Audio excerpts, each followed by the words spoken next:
আমি এই বাড়ির বড় ছেলে।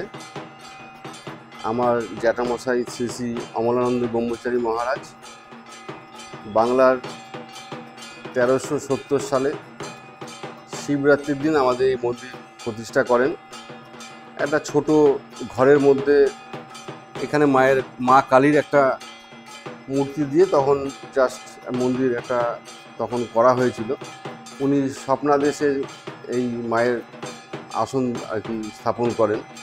ছোটোবেলার থেকে ওনার মধ্যে বিভিন্ন অলৌকিক ক্রিয়াকর্ম দেখা গেছে। এমনকি উনি রেলে চাকরি পেয়েছিলেন, সেখান থেকে উনি ওনার গুরুদেবের সাক্ষাৎ পান গুয়াহাটি, আসামে, এবং দীর্ঘদিন সেই চাকরির স্থল থেকেও নিরুদ্দেশ হয়ে যান এবং বাড়ির থেকেও নিরুদ্দেশ হয়ে যান।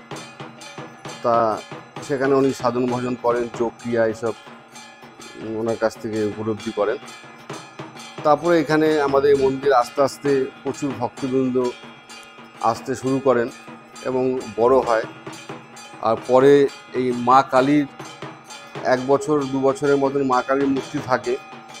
পরে উনি একসঙ্গে 10 মহাবিদ্যার সাধনা করবেন বলে এই কামাখ্যা মায়ের প্রতিষ্ঠা করেন। এটা আমাদের মায়ের যে 10টা রূপ আছে, কালী, তারা, ষোড়শী, বগলা, ছিন্নমস্তা, ধূমাবতী, এরকম যে মায়ের 10টা রূপ আছে, এক একটা রূপের এক একটা সাধনার ফল হয়। যারা সাধনা করেন এক একটা রূপে একই মা, কিন্তু এক এক রূপে সাধনা করলে ওনারা এক একটা সিদ্ধি লাভ করেন।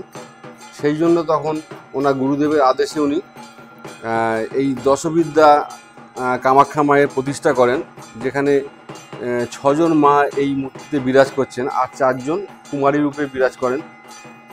আমাদের যে আসাম গুয়াহাটি আছে সেখানে মা কুমারী রূপে বিরাজ করেন। ওই জন্য আমাদের মায়ের পুজোয় কুমারী পুজোটা মাস্ট করতেই হয়, যেহেতু মা কুমারী রূপে থাকেন 4 জন। আর আমাদের এই আষাঢ় মাসের অম্বুবাচীতে মায়ের মেন পুজো হয়। তাছাড়াও এই সামনে বিপত্তারিণী পুজো আছে, সেখানে পুজো হয়। অল্পের উপরে আমাদের এখানে করা হয়, অনুষ্ঠান করা হয়। ওখানে সমাধি মন্দিরও আছে আমার জেঠুর। ওখানে একটা পঞ্চবটী বৃক্ষ আছে। প্রচুর মানুষ আছে যারা এসে মায়ের কাছে ঘোড়া বেঁধে, ঢিল বেঁধে মানসিক করেন।